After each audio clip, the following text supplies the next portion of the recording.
dia, boa tarde, boa noite. Hoje eu estou aqui com a minha amiga Ana Paula Candeloro, que já esteve aqui conosco falando sobre sustentabilidade, né, Ana? ESG. E é ESG, e hoje vai falar sobre startups, elementores de startups. Bem, Ana, obrigado, super legal Obrigada estar a aqui com você você. aqui de novo. Ah, bem legal. Bem, você já viu? Bem-vindas, Bem, né? bem, já perceberam que Ana é a mulher do instrumento, né? ESG, startup e tal. Como faz um tempo que a gente não está aqui no programa juntos, fala um pouquinho quem é a Ana Paula Candeloro. Bom, Ana Paula Candeloro é advogada de formação. Ela tem 29 anos de mercado financeiro e de capitais, já passou aí por diversas instituições internacionais, em compliance desde 1995, olha só, nos Nossa, quando ninguém falava de compliance direito. compliance, na época da quebra do Barron's. Sou conselheira certificada pelo IBGC, com curso de formação, conselheira certificada tanto de administração quanto fiscal. Tenho um mestrado em finanças sustentáveis pela Universidade de Cambridge, na Inglaterra. Então, desde há uns 10 anos já que eu estudo as temáticas relacionadas à sustentabilidade no sentido mais amplo, então ESG aí incluído. Hoje eu estou no Conselho Fiscal de duas ONGs, da ONG Banco de Alimentos e da Choca, que é a Rede Internacional de Empreendedorismo Social, e no Conselho Consultivo da Amachens, que é uma startup do Açaí Valley, Açaí Valley? É o Açaí Valley. em Belém do Pará. Ah, tá Belém certo. do Pará, e ela cuida de rastreamento de cadeia produtiva e da pegada de carbono, e faz cálculo de carbono. Bem, vou falar para vocês que a primeira pessoa com quem eu tive uma conversa séria sobre sustentabilidade foi com a Ana. A primeira vez que eu ouvi falar desse tema assim, de maneira séria foi com a Ana. Ninguém falava desse assunto. Quando falava, era um negócio muito distante. Assim, comecei a entender um pouquinho disso com a Ana. Parabéns. Obrigada. E isso é um mote condutor nas minhas mentorias. Então, eu estou nesse Pode tacar, então. Vamos lá. eu estou envolvida aí com esse ecossistema, a gente chama de ecossistema de inovação e empreendedorismo, já nos últimos 3 anos. Tá. Então, eu participo dos programas de aceleração, aí, dos maiores programas aqui, eu diria, aqui no Brasil, né? Então, a AB Startups, Distrito, a Darwin, o próprio IBGC, que mantém um programa para startups e scale-ups de implantação de governança. Ainda em Portugal também, acabei entrando em Portugal e participando de 2 programas lá. Mas então, eu trago como mote, como fio condutor das minhas mentorias, exatamente a implantação de um programa de governança, na verdade. Tá. É o Gzinho, é o G do PSD. Mas Começa ali. com o G, porque eu acho que o G é o guardião do E e do S. Concordo, concordo.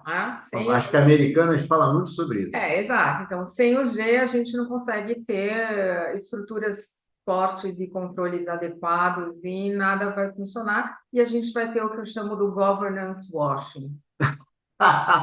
Tem o Greenwash, Governance Wash. Tem social wash, tem diversos washes por Tá. aí, mas então voltando lá, né, para as mentorias. Então, implantar esse programa de governança, que é o meu forte, na verdade, mas olhando para as diretrizes, as especificações das diretrizes ESG e conectado muito com os ODS, que são os Objetivos do Desenvolvimento Sustentável da Agenda para 2030 da ONU. Tá.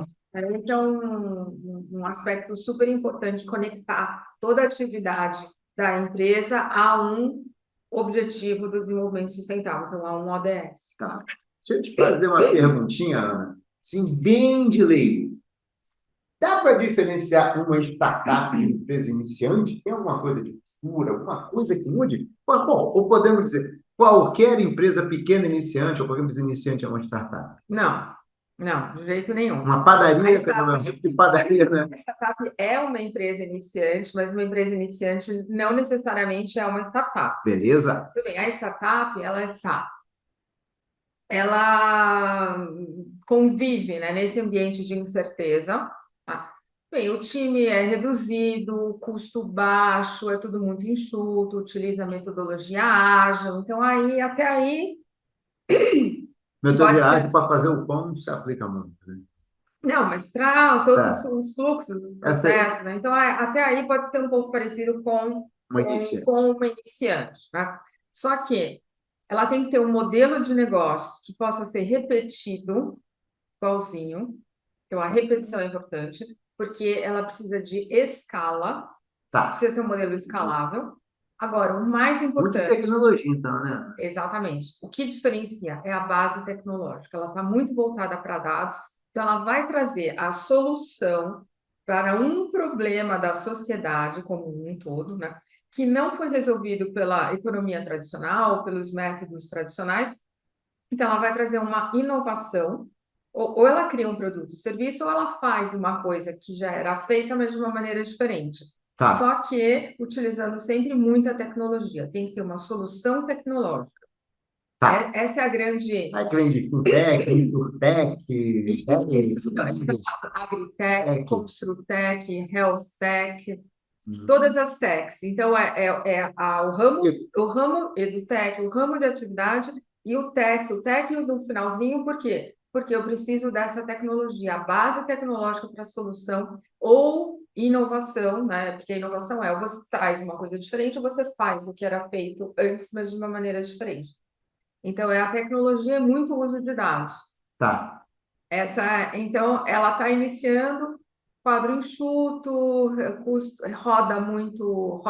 tem que rodar tudo muito rápido, com pouca gente e com pouco dinheiro. Tá. Ou seja, muito pouca gente, muito dinheiro e muito trabalho. E muito Muito trabalho. trabalho. É E isso. tem que dar muita receita. Tem que dar muita receita lá na frente. Mas precisa de um modelo que seja um modelo já consolidado. Então, a gente tem dois grandes modelos, na verdade, Hum. tá? O modelo de marketplace, Tá bom, aí tá falando de Magazine Luiza, Amazon e tal, é isso? onde tem um match, né? É o grande mercado, campo, na verdade, é o Tá. lugar onde as negociações serão concluídas. Então, ele coloca de um lado um comprador e de outro lado o vendedor. Tá. Só que vai usar uma base tecnológica para fazer esse match. E ele pode ganhar com anúncios, ganha com assinaturas, ou ganha um percentual, uma comissão em cima de cada match, de cada negócio que for concluído nesse grande Tá. mercado. A gente pode colocar, por exemplo, algumas coisas de EAD que eu vejo por aí, alguns cursos e tal. Tá bom. Sim, e aí o outro modelo é o SaaS, que é o Software as a Service. E assim, até adiantando um pouquinho, né? O que é importante? É sempre a tal da receita recorrente. Hum. Bom, são esses modelos de negócios. Tanto o Marketplace quanto o site. E o site é uma prestação de serviço, né? Só para deixar bem claro, né? O site é uma prestação de serviço na nuvem, por exemplo. Uma assinatura. Eu vou dar um exemplo aqui que você dá nome, por exemplo, sistema de contabilidade, desse que você roda na nuvem, né? É, Spotify. o Spotify. E aí, para quem não assistiu, fica a dica aqui, tem o documentário a respeito do início e desenvolvimento da Spotify no Netflix. Boa! Tá vendo a série da Amada? Estou adorando. Vou ver essa. Ah, legal, legal, É, Spotify. Então, o Spotify ele cobra aquela assinatura, são o quê? Eu tenho um plano família, acho que R$ 34,90 por mês. acho que é isso. Eu também. Não, E essa é eu a tal tenho. da Tá. receita recorrente. Então, quando você vai assinar um Spotify, você não vai. Quanto eu gasto por mês, quanto eu gasto por ano? Não, quando eu gasto por mês. Sim. Então, todo mês é debitado ali na minha conta, são debitados os R$ 34,90 para o Tá. meu plano família. E isso traz a tal da receita recorrente, Né? que é super importante, né? Que também eu vejo algum modelo de site de mercado financeiro, que é meio plataforma, né? Rodar contabilidade. Você bota tipo white label, né? Você bota um white label para rodar alguma coisa, né? Tal. Interessante. Deixa eu te fazer uma pergunta. E o que é importante para esse ecossistema, hein? Porque a gente fala ecossistema. O O que é importante? Gente, se fosse assim, tudo era Não, ecossistema, então, né? o ecossistema, a gente fala em ecossistema porque a gente tem diversos chamados atores, Hum, tá? São instituições que fazem parte e que estão fomentando esse ecossistema de inovação, estão fomentando a inovação na indústria e no comércio. tá. Então, a gente tem as aceleradoras, as Ah, incubadoras, os legal. centros tecnológicos, as Universidades as também. universidades, onde ficam os polos tecnológicos de Claro. desenvolvimento de tecnologia. A Tem gente nada por tem- acaso, não é um bando de gente largado, né? E a gente tem programas específicos para desenvolver, para fomentar, primeiro, a organização dessas empresas nascentes. Tá. Tá? Então, como que elas se organizam? Aí a gente tem, por exemplo, as aceleradoras, que vão auxiliar com mentoria, com contatos, Então, com... esse seria talvez um caminho. Você está dando tocar um caminho. Eu tenho uma startup. Ela tem essa pegada de tech, vai. Um caminho é procura alguém para acelerar o teu projeto. Isso, então a Primeiro gente ele fala apresenta o projeto. aceleração. A gente tem diversos. A Inovativa, por exemplo, Inovativa Brasil, que é mantida pelo Ministério da Economia, está ligada à Fundação CERT, tem um programa de aceleração. Todo ano tem dois batches, que eles chamam, duas rodadas, né? No Tá. primeiro e no segundo semestre. Então, as startups, elas vão se candidatam, aí se elas se qualificarem, elas entram para esse programa de aceleração, onde elas vão receber as mentorias, aí pessoas como eu, que estão lá voluntariamente, dedicando o seu tempo Precioso. em prol do desenvolvimento do mercado, e tem palestras, tem uma série E de o financiamento, Ana? Eu imagino que essas pessoas estão olha, usando dinheiro, né? financiamento, por exemplo, a gente tem a Embrap, que é a empresa brasileira que fomenta a tecnologia e inovação, está ligada ao Ministério da Economia, da Ciência, Tecnologia e Inovação, na verdade. E ela oferece, da mesa, a fundo perdido até, Hum, valores, tá, para fomentar projetos tecnológicos que resolvam questões.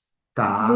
Hoje a gente vê isso muito, Hum, a Embrap, muito ligado aos ODS, o fomento faz dos sentido. ODS. Faz sentido. Na verdade, você falou do ecossistema, é um ecossistema realmente. Se você falar da Embrapa, também faz parte do ecossistema, né? Sim, Alguém que sim, financia. porque a gente exato, a gente tem, quem são esses atores, né? Aceleradora, incubadora, etc., governos. E aí, governo, a gente tem uma crítica importante, né, com relação à falta de incentivos. Aí a gente vê uma Embrapa, por exemplo, nesse movimento de incentivar a tecnologia e fomentar esses projetos, Hum, porque faltam recursos, né, imagino. disponíveis. Imagino, né? Perfeito. Trocentos projetos, recursos sempre limitados e tal. Ana, quantas startups mentoradas? Um pouco mais de 70. Dessas 70, o que que você consegue dizer assim? O que que você nota nas que deram certo e aquelas que ficaram pelo caminho? O que que é Bom, comum entre as que deram certo? as que deram certo, um bom planejamento. É mesmo? Eu pensei que era vamos fazer. Não, não, então, o bom fazendo, aquela história de crescer rápido a qualquer custo, que é Ah, típico dos unicórnios. tá. Hoje em dia, a gente tem os camelos, Camelos. as startups Isso é camelos, novo para mim. Camelos eu não conhecia. que elas focam num crescimento sustentado. Tem a ver com SG? Mesmo ou não? Sustentado no sentido de vou devagar e sempre. Vou devagar e Não fui tão sempre. devagar assim, mas Vou devagar e sempre. tá, Então, é o camelo, a startup tá. camelo, ela vai devagar e sempre. Então, ela tem boas projeções, ela consegue ter essa visão de futuro, que é super importante, né? Consegue ter essa ideia sim, de crescimento sustentado. Então, ela consegue fazer essa linha do tempo, saber exatamente o que vai acontecer em cada ano. Tem um valuation, que é um valuation, não é exagerado, porque o que a gente viu nos últimos anos, algumas projeções de valuation foram Não, como se diz, estava sobreavaliado, superavaliado. exato, foram super avaliadas e o retorno também esperado foi super. Não, aí já, né, dinheiro sobrando não, taxa de juros barata, né? É, Nem tudo que reluz é e, ouro, nem tudo para que então, balança cai, né? Mas então, essa questão da organização, que é super importante, E, assim, as receitas, esse planejamento de ter a receita recorrente, o financeiro é super importante, é essencial, que é o que o acionista não, o investidor vai olhar Tá. na hora de captação em uma rodada, por exemplo, ele vai olhar isso, ele vai olhar a base de clientes, se a forma de monetização está correta, tá? Tá. Se tem uma receita recorrente, então uma receita sólida que vai entrar mesmo, por isso que as assinaturas fazem muito sucesso, porque a assinatura é uma forma de ter Sim. receita recorrente. Isso Depois você põe lá, você esquece. esse modelo de negócios é muito bom. Mas, assim, ter esse pensamento de gerenciamento de riscos. Aí vamos falar um pouco então dos erros, então, né? Quais são esses riscos aí? Então, um grande erro, eu até fiz um post na minha página há um tempo sobre 3 grandes erros. Página, a IESIA. IESIA.impacto no Instagram, é YIESIA.impacto no Instagram. Vale a pena seguir, vale a pena acompanhar, hein? Então, lá eu postei 3 grandes erros, e um deles exatamente é achar que governança, ESG, Você gerenciamento vejo de depois. risco, eu vejo depois e é só para grandes. Quando não, ao contrário, você começa pequeno já com a mentalidade de você começar certo, olhar como você vai se organizar no futuro. Essa visão de futuro, visão de linha de tempo, o que eu vou fazer quando? Eu insisto muito nisso e eu tenho, assim, já casos de sucesso que provam, eu consigo dizer que essa metodologia funciona, causa uma super boa impressão nos investidores e acaba sendo um gol, entre gol e no gol, acaba sendo um gol do investidor que confia, porque isso mostra total, o founder, o fundador da empresa está no total controle do seu próprio negócio. Ele sabe exatamente o que ele vai fazer e quando. Se ele ainda não fez, ele alocou ali no segundo semestre do terceiro ano, por exemplo. Ele, por que você não fez ainda? Porque eu não tenho recurso. Você me der o dinheiro que eu estou te pedindo, pode ser que eu consiga antecipar, mas não tem recursos ou financeiros, humanos ou tecnológicos. Mas ele sabe. Isso é o mais importante, você estar no comando do próprio negócio. Então, saber o que precisa ser feito quando. Eu digo para os meus mentorados, você não pode ser refém. E a maneira de você não ser refém é você não ser pego de surpresa.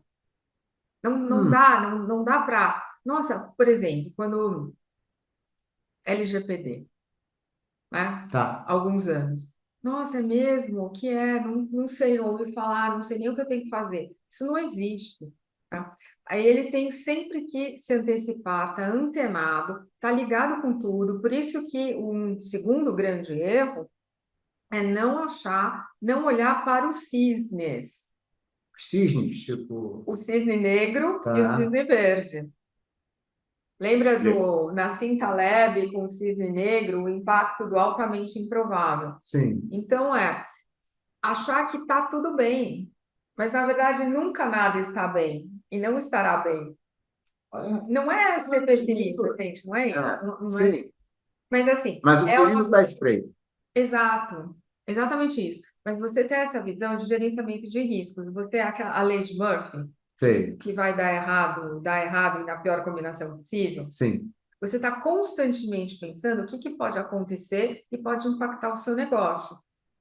Se você, por exemplo, tem uma concentração em um fornecedor, ou você só tem um cliente grande, né, que é 80% da sua receita está concentrada, vem desse cliente, por exemplo.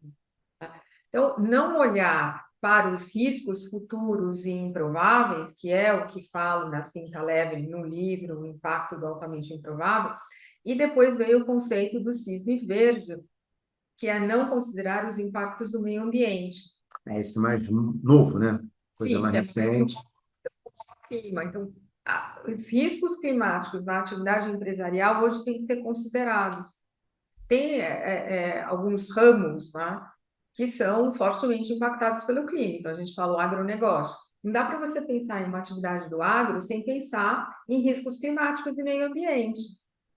Pelo menos deveria ser assim. Infelizmente tem alguns que, né? Ok. Então, por isso que eu falo, não pensar nos cisnes negros e cisnes verdes significa que você não está sendo um bom gerenciador dos riscos do teu negócio. Isso é um grande erro, é um segundo grande erro. Tá. Aquele primeiro de achar que, ok, eu me organizo depois porque eu sou pequeno, agora eu vou cuidar só do marketing e Da da opção, né? logística e do produto. Tudo certo. Então, eu preciso fazer um produto, distribuir o produto e achar como que eu distribuo. Eu penso só nisso. Não, tá? É, você não Então, começa com uma boa base de governança. exato, Tendência é quando você vê tem um monte de coisa errada ali, vai exatamente. dificultar o teu crescimento. Se você de repente não gosta, você daqui a um tempo vai estabelecer critérios de seleção do seu fornecedor, Hum, tá? Porque você deixou para depois. Isso aqui é bobagem, eu faço mais tarde. E vai que você tem uma concentração em um fornecedor cujas características não se enquadram nos critérios que você acabou de escrever. E você faz o quê? Cadastra esse fornecedor importante? sim. Não, né? Não vai Então, fazer. e aí você faz o quê? Vai adaptar a política? Aí você pode incorrer em algum tipo de washing, Sim, porque você sim. vai estar fazendo alguma coisa que não condiz com o que está na Ou vai sua entrar, eu acho, ou lei, vai frustrar a expectativa dos seus clientes, que vão te ou deixar, fraude, né? né? E aí vai essa bola de neve. Né? Ou seja, a gente está falando aqui de planejar, né? Ter uma visão de longo Uhum. prazo, é o que eu gostei do Camilo, ter uma visão de longo prazo Isso. e estar mapeando os riscos e fazendo lá uma matriz de risco, olhando e se preparando para enfrentá-los, né? Algum momento eles podem se materializar. Então, e aí esse terceiro grande erro é não ter essa linha do tempo. Tá. Não, porque a linha do tempo ela é essencial. A linha do tempo, você diz, é quando eu preciso estar pronto para isso. Quando eu vou fazer o quê? Que é um pouco do que você falou agora há pouco. Talvez eu não faça agora, mas eu sei Mas que eu no tenho. segundo semestre, daqui a 3 anos, Eu vou fazer. eu vou fazer porque, segundo a minha situação atual, as minhas prioridades, eu julgo que esse tema pode ser endereçado nesse momento. Então, eu gosto de fazer uma linha de tempo. Eu, normalmente, quando eu faço as mentorias, eu faço de 18 meses. Tá bom. E aí eu corto em períodos de 6 meses. Tá bom. A gente consegue ter essa visão boa. 18 meses, eu acho que é um prazo bom para startup, porque startup tudo acontece muito rápido. É, eu Uma imaginando aqui. semana você já pode ter reviravoltas. Aí você acontece, você tem que também ficar atualizando ali no tempo. Isso, Não seja um cavalo. é Tá, como um Trello, você vai só mudando os post-its do Trello. tá, tá. É, mas tem que ter um trabalho de gestão dessa linha de tempo, né? Porque como tudo acontece muito rápido, né? Então, aí os mentores entram para ajudar os mentores, os conselheiros, para ajudar as startups a... Ou seja, mentor e conselheiro também fazem parte do ecossistema, né? Sim, É exato. ecossistema mesmo. Inclusive, ter um conselho já é um sinal de uma boa prática. Qual é o momento certo para ter um conselho?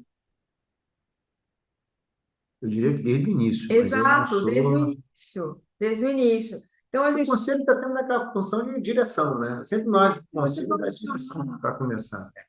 Não tenho dinheiro para pagar. Sim, todo mundo sabe que startup não tem dinheiro e não vai pagar.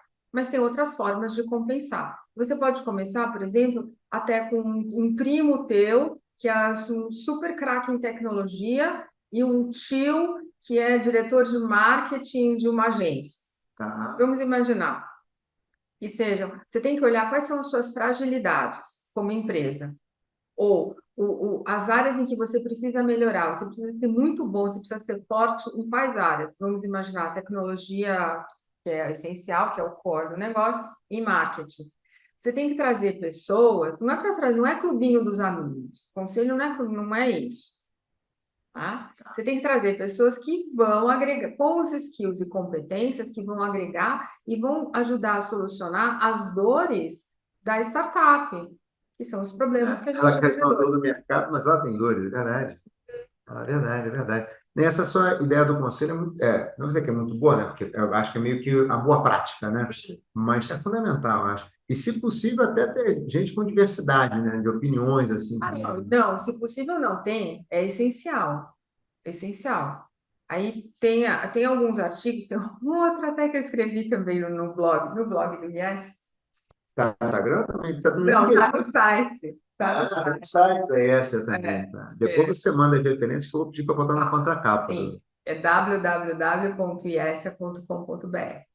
Então, a gente tem um Huang, que é um professor, agora eu já não me lembro qual é a escola, mas nos Estados Unidos, e ele faz uma comparação entre o funcionamento das florestas tropicais e o ecossistema de inovação.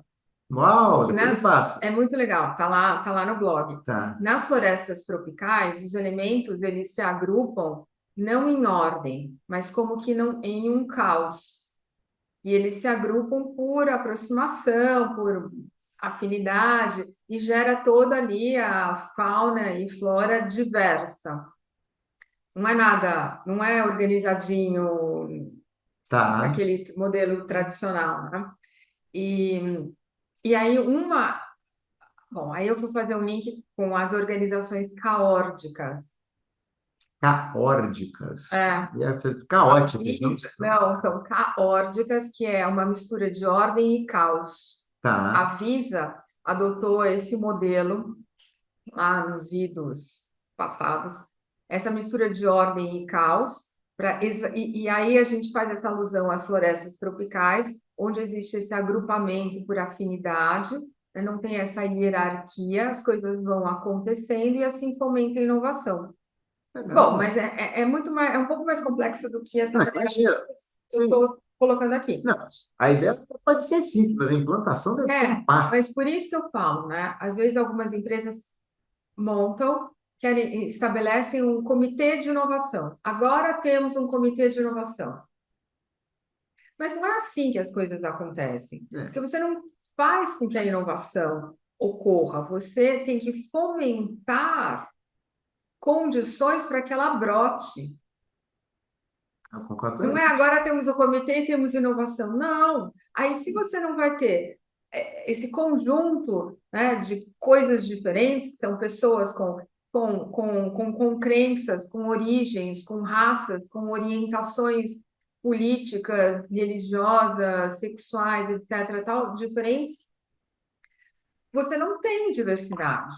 É. E aí, todo mundo pensando do mesmo jeito, não fomenta muita coisa Não nova. fomenta, não. Na verdade, o caminho que pode ser. Só que pode ser para o sucesso também, pode ser precipício muito É, facilmente, né? é. Tipo assim, deixa eu te fazer uma pergunta, Ana. Brasil, como é que está o mapa de startups no Brasil? A gente tem a tendência aqui, quem está perto da Faria Lima, achar que tudo acontece na Faria Lima, né? É. Mas como é que está o mapa de startup no Brasil? Temos alguns novos vales aí? Como é que Então, está? essa história, o Vale do Silício, tá? É, Ele se, o Vale do eu sempre o Vale do Silício, ele se organizou, as startups do Vale do Silício se organizaram muito dessa forma, vamos dizer, caótica, né? Tá. Bom, aqui eu até imaginei que você pudesse perguntar isso, eu trouxe uma lista Uau! para a gente falar. Eu sempre, eu gosto muito, né, de fomentar e de mentorar startups que estejam fora do eixo Rio-São Paulo. E até tive a sorte, Legal! por exemplo, a AmaChains, ela é do Açaí Valley, que é no Pará. Então, a gente tem diversos centros, né, com muitas mentes brilhantes e soluções super inovadoras e interessantes acontecendo, com certeza fora da Faria Lima e fora do eixo Rio-São Paulo. Acho que São Paulo. E do eixo Rio-São Paulo. Então, assim, por exemplo, a região de Bauru, aqui Hum. no interior de São Paulo, que é o Sanduíche Valley. Sanduíche, valeu, O ótimo. litoral norte de Santa Catarina é o Costa Valley. Está vale. Floripa é um polo super importante de inovação, tem centros tecnológicos Eu já muito tinha ouvido falar, é importantes. engraçado. A Fundação CERT está lá, tem a CAT, que também é um centro de tecnologia. Bom, e aí deixa eu dar um aqui. No Piauí, a gente tem o Cajuína Valley. Hum. E Salvador é legal, é o All Saints Bay, All Saints Bay, da Bahia Bahia de de Todos os Todos os Santos. Santos. Rio Grande do Norte, o Jerimum Valley. Fortaleza, Rapadura. Rapadura, vale? Alagoas, o Sururu Valley. Rondônia, o Tambaqui. E Uberaba a gente tem o Zebu, Cebu, Zebu fala aí. Valley. Então, olha só, um foco muito importante no Norte e Nordeste e que a gente às vezes acaba esquecendo. Total. Para mim, do que você falou aí, tirando Floripa, tudo é novidade. Bauru é legal, né? O Né? Baú, o sanduíche. sanduíche vale é ótimo, né? O sanduíche vale é ótimo, né? Então, tem muita coisa bacana acontecendo. E Eu, esses polos, eles estão realmente fomentando, né? São polos que estão crescendo mesmo. estão Estão crescendo, crescendo. tem muito incentivo, por exemplo, a Fundação CERT, que mantém os programas Inovativa Brasil e Inovativa de Impacto, tem um outro programa que chama Sinergia, que é da Jornada Amazônia, para fomentar, acelerar startups que tragam soluções para a floresta em pé. Tá, Eu também estou nesse programa Sinergia, é muito legal. Eu mentorei na edição anterior uma startup que depois foi investida pelo Fundo Vale, tá. a Belterra, e é de fomenta a floresta em pé. Então, soluções para a Amazônia. A gente está. E agora, esse ano, né, a gente vê uma tendência também importante, e felizmente, de olhar para os aspectos ESG e valorizar mais empresas que estejam conectadas com essas preocupações. Ah, não, tá na pauta do dia, né? Eu acho que Sim, espaço para. Eu sempre fico meio assim, porque quando você vê esse caso como americano, eu até fiz um artigo no Valor Invest falando, né? 30, e tanto, 38 políticas, não sei o quê, relatório de sustentabilidade, não sei o quê. Você faz o básico, né? Uma fraude de 20, 40 bilhões, o cara com relatório de sustentabilidade. Tá. Mas vamos lá. Estamos melhorando, com certeza vai ter sim. menos greenwashing, isso vai se tornar uma preocupação Menos sincera, governance washing. né? Menos governance Washington, vai se tornar uma preocupação sincera. Ana, está chegando aqui no final, mas assim, o que é um bom pitch? O que é um pitch? A gente sabe, né? Vai lá fazer a apresentação. O que é um bom pitch? Bom, bom pitch, Para você que já viu tanto. eu acabo sendo chamada também para participar de bancas e avaliar pitches, né? Ah, Então a gente tem um checklistzinho. Às vezes nem o checklist algumas startups conseguem cumprir. E a gente tem ali a a gente pede pessoa. para isso o cara, meu. Não, Fala, não. fala, você fica- Ele tem que saber, né? Ele Tá, já tá tem que bom. saber. Ele entra, ele teria, Tá. não, teria que saber um roteiro. Um roteiro para a gente entender. Não é começar, por exemplo, pelo mercado e depois apresenta o time. Tem uma ordem, tem uma sequência. Primeiro apresenta a persona, quem é aquela que sofre aquela dor que vai ser apresentada, né? A persona, o problema, a solução, o mercado, como vai acessar o mercado, como monetiza, quem são os competidores, e por aí vai, e termina ali com o call to action, né? Então, se vocês gostaram, venham aqui com a gente, invistam na nossa startup. Bom, mas isso tudo para falar o quê? Além desse checklist que é necessário, o Tá. principal é a arte de contar uma boa história, que é o storytelling. Aliás, tem um outro artigo no meu blog, no, Alguém imperdível, gente. tem um artigo no blog essa semana falando sobre o storytelling, o impacto do storytelling nos negócios, tá? Que é essa arte de contar uma boa história. Você tem que conectar o que você está falando, tem que fazer um sentido, e tem que fazer um sentido emocional para outra pessoa. Sim. Não é questão de ser piegas, não é isso, chorar, contar uma tragédia, não. Mas você se conecta por aquela dor e se conecta na fragilidade. E aí tem a Brené Brown, que fala sobre a coragem de ser imperfeito, tem o livro, tem o TED Talk dela, e as pessoas se sentem próximas. Então, no blog, por exemplo, a gente contou a história de uma sorveteria. Imagine você, duas sorveterias que vão abrir e vão inaugurar uma cidade. Uma sorveteria Tá. normal, abriu ali, e a outra que fala que vai contar a história do bisavô que veio da Itália com uma receita secreta da nona, não sei da onde, utiliza os produtos naturais, Eu faço gelato, não é cerveja. o gelato, Gelato, não espera que é cerveja. tem toda a história desse gelato, como que aí ele vai lembrar que ele fazia o gelato, aprendeu a fazer o gelato com a nona, enfim, e conta a história. Qual te atrai a curiosidade? Ah, Lógico, Onde você gostaria de ir? lógico, tem uma Em história para uma... contar, lógico. Exato, O então, vínculo emocional que você tem a falou. história para contar. Você tem que saber contar uma história. Uma boa história. E tem o pitch ele tem que trazer isso. Tem que ser tudo muito concatenado, tem que ter esse encadeamento mental e emocional que vai convencer o interlocutor a Tá. comprar o produto ou serviço, ou melhor ainda, né, convencer o investidor, porque você está querendo. O que que você está querendo? Você está querendo que alguém coloque dinheiro no teu negócio. Fim do dia é isso, né? Exatamente. Mas aí você precisa ter um bom pitch para se conectar com o interlocutor certo. Por quê? Se for também um investidor que só está buscando o ROI, o Return on Equity, o retorno do investimento, ele vai olhar para a parte financeira única e exclusivamente. Tá. Tá? Mas mesmo assim, ele também, uma boa história, ele sabe que vai vender lá na frente, né? O negócio da CD do gelado. Mesmo quem está olhando por Roy, sabe essa sorveteria aqui? Sim. Então, isso vai fazer a diferença. Eu acho total. É o que faz a diferença. Acho Tá? total. Então, você precisa ter aquele teu planejamento, a organização, você tem que mostrar que você está no controle com o teu roadmap. Você Tá. tem que saber o que que vai acontecer quando.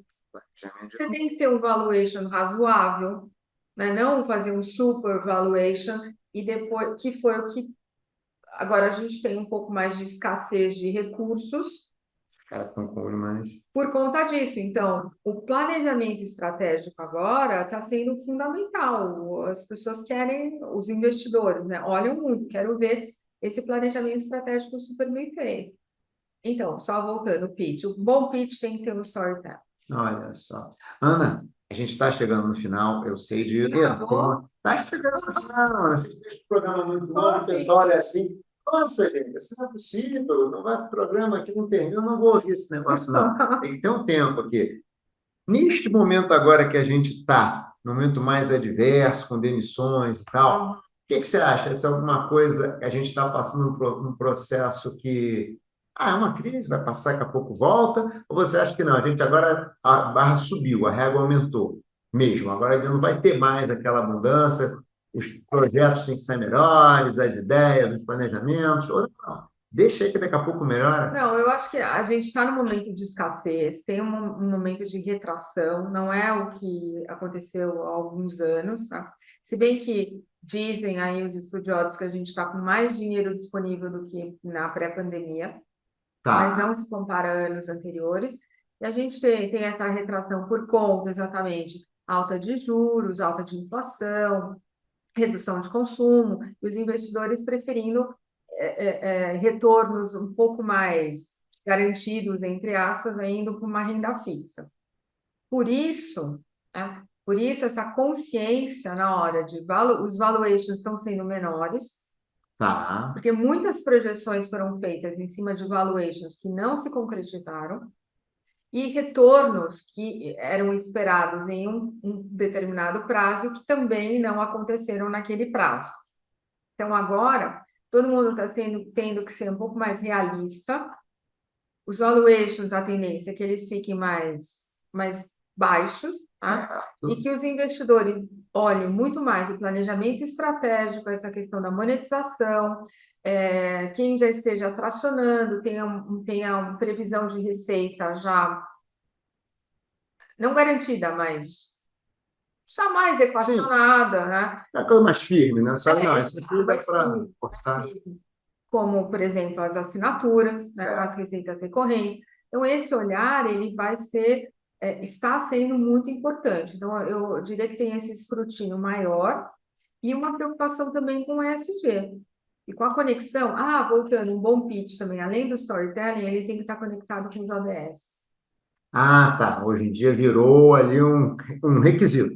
Tem ali os quadradinhos de 2, 3 ODS, mas também não é para enganar, né? Não, Desde que com, seja com certo. sinceridade. É. Não, Não é para fazer nenhum washing, é né? lógico. Desde que tenha sentido. Mas é engraçado que eu, nas minhas mentorias, as pessoas vão me contando as suas histórias e funcionamento, eu sempre acabo colocando, eu acho que cabe um ou mais ODS, e a empresa não se deu conta. Às Tá. vezes ela própria não se dá conta do impacto que ela está causando na sociedade, ou de com um twistzinho, uma mudançazinha que ela poderia fazer, enquanto ela consegue alcançar. Não, acho que você tem um ponto. Então, isso é bem legal, né? Então, só para fechar a história do pitch, para incluir os ODS. E nesse momento de retração, eu acho que a gente está nesse momento de retração, mas com esse olhar, com esse escrutínio mais firme, mas existe ainda dinheiro disponível para bons pitches, né? É, Para bons negócios, existe ainda dinheiro disponível. eu acho que o que tinha talvez antes é que tudo parecia, tudo não, muita coisa parecia que era bom negócio. Hoje, na verdade, o negócio bom é. Por isso que a governança ela está se tornando cada vez mais essencial, que exatamente ela vai dar esse conforto, essa tranquilidade de que o startupeiro, que o founder está no controle do seu negócio. Então, fazer essa organização é essencial hoje. Não, perfeito, perfeito. Ana, infelizmente chegou a nossa hora, está na hora. Eu queria agradecer muito Obrigada a a você, você. agradecer muito, me achei ótimo. Acho que a gente vai ter que fazer um segundo programa aqui, essas coisinhas aqui que eu queria perguntar, mas não deu tempo, não vai dar tempo hoje e tal. E muito obrigado. Obrigada a você, obrigada a vocês que estão assistindo também. E até a próxima.